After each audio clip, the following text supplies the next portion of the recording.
well, this week early decides that he's going to be a land pirate and tries to get on the outskirts of Washington, D.C., just stealing money from every city he comes across. And when I mean stealing money, I mean like he's going there and just 20,000, 30,000, 40,000 at a time. This guy's ridiculous.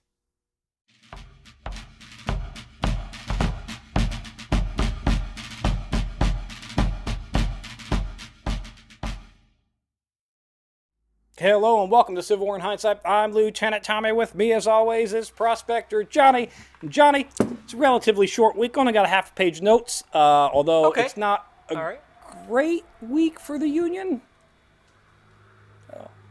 But it's not so short that like, hey, it's short because the Union surrendered and now we have two countries on this one land mass and we're going to be a bit like Europe.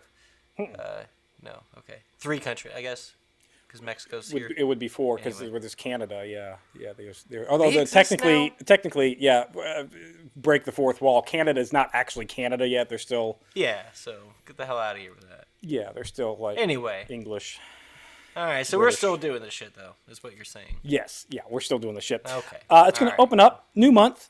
War's still going on. It's July. It's hot. Wish we weren't having to do this. I thought I agreed to a 3 to 6 month bit. Yeah. 3.5 years ago at this point. Yeah. Sorry about that. Yeah. Well, Johnny, on the first, Lincoln's going to appoint William Pitt Fessenden as Secretary of the Treasury. Fessenden is an anti-inflation and pro-increased taxation individual, so not entirely sure that those two things go hand in hand, but yeah. And anti-inflation. Okay. Yeah, pro-taxation. Pro-taxation. Yeah. So, what's all right? So, okay. So there's going to be all right. So, how? Why? Well, remember Chase resigned, and Lincoln was finally like, "All right, yes, resign." I mean, everybody's anti-inflation, right? Shouldn't everybody? Yeah, sure. But I think if you start taxing things, naturally inflation is going to follow behind it. Well, who's paying those taxes? Are they taxing? Yeah, oh no, it'd be like income, like me? More income. Yes, income tax. Or them companies? No, he's all about increasing the income tax and other like excise taxes. And well, no wonder he's anti-inflation then, because he has to keep the prices low because he's going to take everybody's money and he wants them to still be able to afford shit. Sure. Essentially. Sure. It's like, I'm going to take half your money, but it's okay because things are going to remain the price they are now for you. Yeah, sure. I do have. That's great. I think it's next week, but I'll get into like the state of how much our dollar is worth. But anyways, not the point. On the second, Joseph E. Johnson. $1. What? Yeah. Joseph E. Johnson is going to once again evacuate his entrenchments for yet another new line of defenses. It's been like a month and a half of just doing that. This time it's below the Marietta. Federal troops are going to land and push back Confederates on the James Island in Charleston Harbor. This is a whole part of their, like, let's take Charleston Harbor back, which is why we've been bombarding Fort Sumter for the last 2.5 months, kind of nonstop. Yeah. And federal Congress is going to give public land grant to the Pacific Northwest to a newly chartered Northern Pacific Railroad. This is a railroad that's supposed to kind of connect, like, California up into the state of Washington, Oregon. Oh, okay. Oregon, whichever. Which one? Yeah, that one. Both. The one that's further north, or what? Yeah, sure. Yep. Washington's up top. I know my geography, Johnny. It's Washington, Oregon, California. Let's connect the Pacific Northwest with California. That's this whole. And I can't imagine, using our better money to the public land grants and by giving it to private railroad corporations that treat their employees ever so well. No better use of taxing money and property than. Oh, I'm sorry. I wasn't aware how concerned about that. Our great concern in the 1860s that we have for labor conditions. I wasn't aware that was something that we were like upset about here and there. Sorry, Johnny. I've been reading Das Kapital from a guy named Marx. No, yeah, you must have been reading something weird. Yeah, it's weird. Which I don't know. Maybe talk to my son. I'm sure he would have some things to tell you about the conditions in the coal mines that he's been working in. Like he's a little upset about some of those. So you could get a first-hand interview. Get the black lung with yet? A bunch of babies, Tommy, literal children complaining about these things. All right, grow up. Yep. Be a man. Confederates are going to push back towards Winchester on the 3rd, with Sigel running like a little bitch, making those in Washington a little apprehensive because we withdrew Sigel from his one command because he kept fucking up, and then now he was the only one standing between Early and Washington, and now he's run again like a little bitch. So this is great. Okay. Well, maybe is he running to get more resources and backup and to do better? Maybe. We'll say that. Yeah, maybe. A push to take Fort Johnson on Morris Island is going to fail, and those troops on James Island will now see a resurgence of Confederate resistance, and all of our plans to take over Charleston Harbor are not looking great. On the 4th, Lincoln is going to veto the Wade-Davis bill. Now, this is a Reconstruction bill that's going to put more of the terms of the states' re-entry into the Union, those dirty rebel states that seceded, in the hands of the Congress as opposed to the president. So what they're specifically wanting is like 2/3 majority of the states to sign like loyalty back to the Union before they're allowed to be readmitted, and certain punitive measures to be given to like high-ranking officials of that government that seceded. Logical things that we probably do to punish those who started this war. But Lincoln's like, well, and you don't want to welcome back a government that is filled with the same people who separated from you. That's not a good specifically practice they want to do in the future. Like you want a pro-union government, right? Yeah, and that's what they're looking for. And speaking of all that, and pro-Lincoln in particular, because Lincoln very much cares how much people like him. Yes, please demand that you would like him. There is they want to make it sure that when these states come back, that secession is not secession, but slavery is completely outlawed in those territories when they come back. That's a condition. But not the North of them returning. The new territories returning. We're not. Well, there is the 13th Amendment that's being proposed, but that's not there yet. So. But that will exclude the northern states. No, the 13th Amendment would include the northern states. So we're going to get rid of slavery altogether? No, just we can still use it for a punishment for a crime.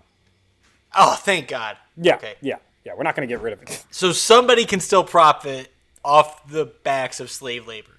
Yeah. Oh, yeah. 100%. In the future. Yeah. If that passes in the future, there will be an opportunity to profit off the backs of slave labor in America. Yeah, 100%. For the foreseeable future. Yes. 150, 160 years into the future, yep. They'll be fine. Still be doing this. Yep. Good. Well, then, if that's the case, then don't let them have their slaves, because that's nonsense. Yeah, it's nonsense. But thank God, we can still exploit people. For money. But in any case, Johnny, he's going to veto this bill because he wants the presidency to have the power of Reconstruction. So it's weird that Lincoln would do that. Like that is out of character that he would demand such power. That's very unlike him. Hey, I'm sorry. Quick follow up. Yeah. Any word on all those journalists that got arrested for? They've been released. He takesy backsies. Okay. He's realized he might have That's good. had a scope of a temper tantrum. Yeah. So they're good. They're back home with their family. You see how forgiving our president is? Do you see how forgiving he is? He's super forgiving. Johnny, also on July 4th, Early's going to push towards the Potomac, where while Sherman's right flank is actually touching the Chattahoochee River, which puts him closer to Atlanta than Johnson's forces. So it looks like Atlanta might be in Union hands sooner than later. Well, I mean, I guess we'll take it. Yeah, we need it. Yeah. Hot Atlanta. Hope. Yeah, I mean, it's hot right now in July. Hope the heat doesn't increase in Atlanta. Yeah, I don't get that. What do you mean? Yeah, that's fine. You'll get it later. On the 5th of July, Early is going to begin to cross the Potomac as a call for 24,000 militia from New York and Pennsylvania is heard to defend Maryland against Early coming in there. Early does have around like 15-ish thousand troops, 15 to 18-ish thousand troops, so it's a significant army coming up there, but like not a massive army. Like it's a significant force, but like you're not actually going to be able to take Washington with that. But yeah, whatever. He's just being a land pirate. Yeah, well, and you got to start with some people. Maybe their little plan here is to go and camp outside of Washington and wait for Reinforcements. more people. Yeah, that might be. Yeah, that might be something. I'm just saying. I feel like we might take this serious. We should probably A little take it serious. Yeah, seriously, even though maybe. Also on July 5th, Johnny I Lincoln. know they're far from Indiana, but yeah, it was. Washington D.C. is important. Speaking of close to Indiana, though, Johnny, Lincoln is going to declare martial law in Kentucky What? and suspend the writ of habeas corpus in Kentucky because he feels. Okay, well, I mean, for that- a very necessary good reason, no doubt. yeah, he feels that there's too many copperheads in Kentucky, so. he's gonna Oh, that's fight it. He just has That in the butt. feelings that Kentucky is not supportive of him Yep. enough, Yes. and so martial law enacted. Yes. And Suspension of habeas corpus. which is great. We love that. We do like that, right? Yeah. We're at the point with Lincoln where we have to say we like that now, right? Yeah, we like that. We like that. Or else It's- our yeah. habeas corpuses will Yeah, be no, it's suspended. definitely it's a necessary. It's necessary. It's necessary. It's part of war. Part of war. part of war. Are we going to say that? It is, it's one of those things where you have to do it if you're going to win a war. Yeah. Oh, It's yeah. just one of the sacrifices that we ask all of our regular citizens to make. No way to win. is be careful not to say anything negative about our president, or we will arrest you with no right to trial and maybe hang you. Yep. Johnny, there is a man by the name For of the war. There's a man by the name of Horace Greenlee. He's the New York Tribune editor. He's actually going to receive a telegraph from Canada saying that there are two dirty rebels up there with the powers to negotiate peace, and that they would like him to reach out to Lincoln to negotiate peace, which is the most random, What a roundabout scam. way. No. It's a scam. No, this is a scam. Yeah, it's gotta be a scam. This is somebody. They want. What do I have to send you $25,000 U.S. dollars in order to get the right of surrender or whatever? Yeah, it's like what are we doing definitely- here? It seems like a scam. Greeley is going to reach out to Lincoln though to investigate this claim. On the 6th of July, Early's going to take Hagerstown and he's going to steal $20,000 from the new population or from the population. What? So he's now a land pirate, just stealing $20,000 from the people of Hagerstown, like going door to door, like you got to give us your money, and he collects up $20,000 from that city. And we're just letting people do this stuff now. Well, we don't remember Siegel ran away like a little bitch, so it's not like. No, but I'm saying like local police, local forces, local What's somebody. the 10 police going to do against 18,000 soldiers? Try. Yeah, they're not trying. They're not even That's your remotely job. trying. No. To protect and serve. Yeah, there's no way the Supreme. Right? Yeah, I mean, yeah, but They're not. doing none of that. They're doing none of that. No. Johnny, Shoot a cannon at the general when he marches up. hey, Wait, remember your city gave them all the money after they pointed a cannon at your courthouse, and you're like, no, did can't you have that. hear how nice they were to They us? were very nice. Maybe that's Tommy, they returned all of the Masons' treasures and money. What about your money and treasures, though? All of the Freemasons kept their money, Lieutenant. What about your money? Tommy, I don't think you're listening. All of the Freemasons, the people that matter, got to keep their money. That's true. That's fine. And so we are going to name our future schools after him. Johnny, Mascot. this short week that we had here that turned into a long tangent week, it's going to end. Yeah, why is this? You said a half a page of notes. Well, half an you've hour gone or on a nothing. tangent, man. I don't know. That's my fault. The week is going to end on the 7th with the 3rd Division and 6th Army Corps arriving in Baltimore to defend against Early. Also, Confederate troops are going to begin attacking Union entrenchments at the James Island. So, not going so great at getting Charleston Harbor back. That's it for this week in Silver and Hindsight. If you enjoy Silver and Hindsight, check out Historic Hindsight. We do all kinds of fun things. We have a series on presidents and how awful they are.